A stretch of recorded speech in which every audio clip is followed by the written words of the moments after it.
Episode 12, Call of the Cutie. This is the first episode to not focus on any of the main characters. Instead, it focuses on Applejack's younger sister Applebloom, who, as you remember, played a significant role in episode 9. In fact, Applebloom would be the focus of enough episodes that she basically became a main character in her own right. The episode begins at the Ponyville school and without words introduces us to the theme of this episode by focusing on the ponies' cutie marks.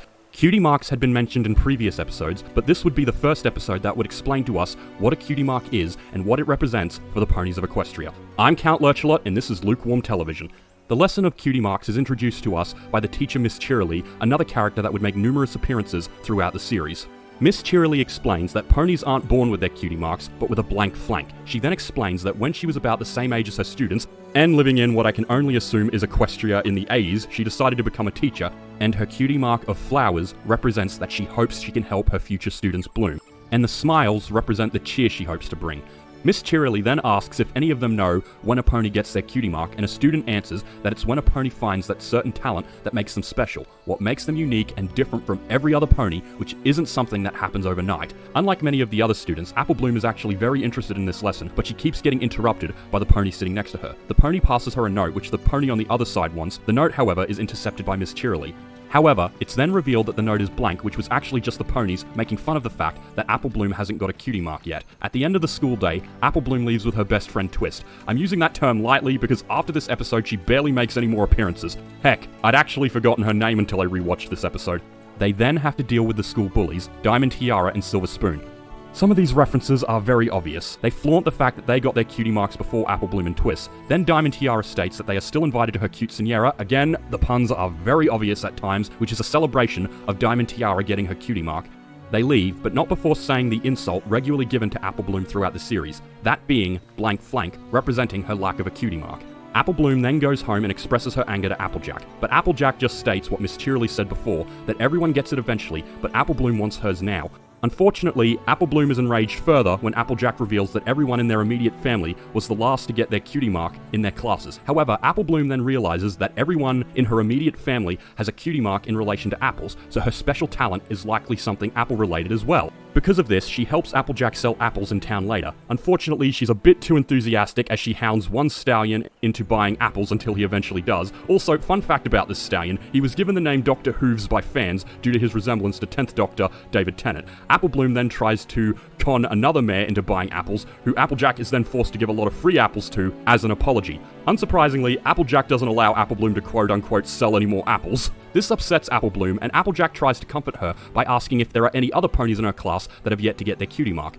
Knowing that Twist doesn't have her cutie mark yet either, Applejack advises Applebloom to simply go to the party with her so she won't feel so left out. Applebloom goes to see Twist, but upon arriving she discovers that Twist has gained her cutie mark because she figured out that in addition to enjoying making savory sweets, it is also her special talent.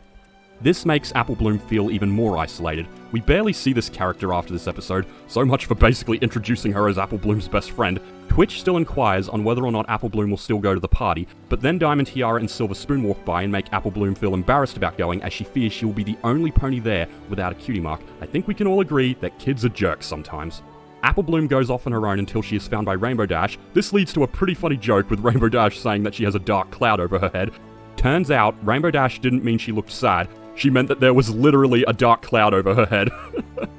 Rainbow Dash then inquires what's wrong with Applebloom, to which Applebloom gives a spiel on how she's afraid to go to the party this afternoon because she doesn't have a cutie mark and she wants it. This also reminds me a lot of myself when I was an annoying kid. I don't know if it was harder to watch these scenes as a teenager or as an adult, but either way, I do have to give them praise for accurately portraying how children act. Rainbow Dash thinks she can easily help Applebloom get a cutie mark, as she believes, why wait for something when you can make it happen? Rainbow Dash also reveals that she was the first pony in her class to get a cutie mark, which gives Applebloom faith that Rainbow Dash can help her achieve what she needs. They warm up first, and during this time, Rainbow Dash reveals that the key to finding your special talent is to try as many things as possible and as quickly as possible, as one is bound to lead to your special talent. They tried juggling first, which didn't work out. Next, they try hand gliding. I know Rainbow Dash is a Pegasus and is supervising here, but I can't help but feel this was a bad idea considering Applebloom can't fly on her own. Look at her though, is she hand gliding or being Batman? Either way, she fails, and let's just be happy she didn't fall off the cliff. They try karate next, and fail. They try kite flying. This works for a while before the kite falls and then disintegrates somehow. Magic, anyone? They try roller derby next, and I gotta admit, you'd have to be a real tough pony to have that as your special talent. And again, they fail, but she does manage to take out the other ponies, so I don't know if that's a victory or not. With all of Rainbow Dash's options exhausted and having another close encounter with the mean rich girls, Apple Bloom turns to Pinkie Pie next for help, who thinks that Apple Bloom might be good at eating cupcakes. As much as I love pastries, even I don't think that should be a special talent. I mean, what would you even do with that? Apple Bloom thanks Rainbow Dash for her help and then goes with Pinkie Pie to eat cupcakes. However, Pinkie then reveals she doesn't have any cupcakes, so they decide to make some, at which point Apple Bloom thinks she might be able to get a cutie mark in making cupcakes, which is probably a more beneficial skill, really. This leads to another Pinkie Pie musical number where they sing about making cupcakes. I don't need to explain more about what this song is about, it is literally just about making cupcakes. I'd say the cupcakes end up disastrous, but they are still much better than what I could make, and I mean that literally. I suck at baking. They do see something on Apple Bloom's flank, mistaking it for a cutie mark, and she even gives a bunch of guesses as to what it is, but Pinkie figures out what we were all guessing, that it's just flour. This saddens Apple Bloom, but Pinkie's just happy she won the guessing game. Twilight then appears and inquires on what is going on. Apple Bloom then goes on another childish rant and begs Twilight to use her magic to give her a cutie mark. I'm not gonna lie, this has been the hardest episode to rewatch so far, probably because it keeps bringing back memories of how bad I was as a kid. Twilight regurgitates what the other ponies have said so far about how a cutie mark is something you have to discover on your own, but after Apple Bloom continues to beg, she decides to give it a try. Again, I found myself pausing this episode constantly because, and this is probably going to get this video taken down, it was a lot more cringe than the previous ones. Twilight then casts numerous spells which make numerous cutie marks appear, but each one of them quickly disappears, to which Twilight explains even magic can't make a cutie mark appear before its time. Apple Bloom finally gives up and decides to just head home, as she doesn't want to be laughed at for the entire party, but upon walking into the next room, she discovers she's already at the party. Unsurprisingly, Pinkie Pie was actually hosting the party, and it was at Sugar Cube Corner where she lives and works. Apple Bloom decides to just escape before anyone sees her, and she nearly makes it, but in an example of some of the worst timing ever, Applejack is at the door. Applejack was afraid Apple Bloom wouldn't come to the party after hearing about Twist, but Applejack is overjoyed as she thinks Apple Bloom has gotten over her issues and is willing to just let her cutie mark come naturally. Because of this, Applejack comedically pushes Apple Bloom back inside. I don't know why, but this scene just cracks me up. Unfortunately, Applejack then decides to let Apple Bloom hang out with her friends, and I wish I could put that in quotation marks because it's the mean fillies. After covering her flank with a tablecloth and receiving some bullying from the mean fillies about not having a cutie mark, Apple Bloom lies that she does. Thank God she's not the element of honesty, am I right? It gets hard to watch here again, as this becomes like a typical school drama, and the mean fillies demand to see the cutie mark. Apple Bloom lies again and says she can't, because it's unbelievably amazing, and she doesn't want to take attention away from Diamond Tiara. Diamond Tiara is actually convinced by this, and she decides she doesn't want to see it. Apple Bloom walks away, but then she trips on the tablecloth, and her lie is exposed, leading to more bullying from the mean fillies. This, of course, leads to further bullying, where they again call her a blank flank. Thankfully, however, Apple Bloom isn't alone here, as two other fillies without cutie marks stand up for her. The mean fillies say that the lack of cutie mark means there's nothing special about Apple Bloom, but the other fillies point out that it means she's full of potential. They then fire back at Diamond Tiara and Silver Spoon by pointing out that at least Apple Bloom isn't trapped being stuck up like they are. Twilight also feels they are very lucky fillies, as they get to experience the thrill of discovering who they are, and they have all the time in the world to figure it out. It's times like these I wonder what my cutie mark would be, if I would even have one, because there are times where I still question what I'm supposed to do in life. This causes the three of them to get much attention from the other ponies, causing much anger for the bullies as all the attention has been taken away from them.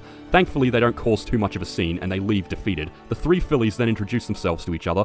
The orange one is Scootaloo, no relation to but a big admirer of Rainbow Dash, and the other is Sweetie Belle, who we later discover is Rarity's younger sister. However, this creates a plot hole for me because it amazes me that they don't know who each other are by this point, because later episodes reveal they are in the same class and they were actually all seen together in the very first episode. So I know this show's target audience wouldn't have noticed this, but I did, and it's always bothered me. The party continues and everyone except the bullies have a good time. The three fillies then decide to come up with a name for their group and become a team dedicated to finding out what their cutie marks are. They dub themselves the Cutie Mark Crusaders, and they would spend many seasons trying to find out what their special talents are.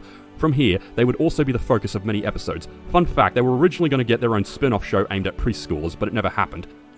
With the team formed, Twilight writes another letter to Princess Celestia about how these three fillies discovered that what they feared would cause them to lose friends actually allowed them to become extremely close friends and helped them realize how special they are. Like I've said numerous times throughout this video, I found this episode a little harder to watch than the previous ones, and I think that's because this episode in particular was aimed at a younger audience. I know this show is aimed at kids, but I think considering the age of Apple Bloom and her friends, this one was actually aimed at an even younger audience.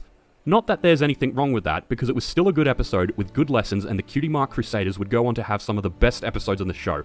I also think it just brought back some bad memories from my own childhood, which is probably what added to the difficulty in watching it. Thanks for watching, please like and subscribe, and I'll see you at the next review.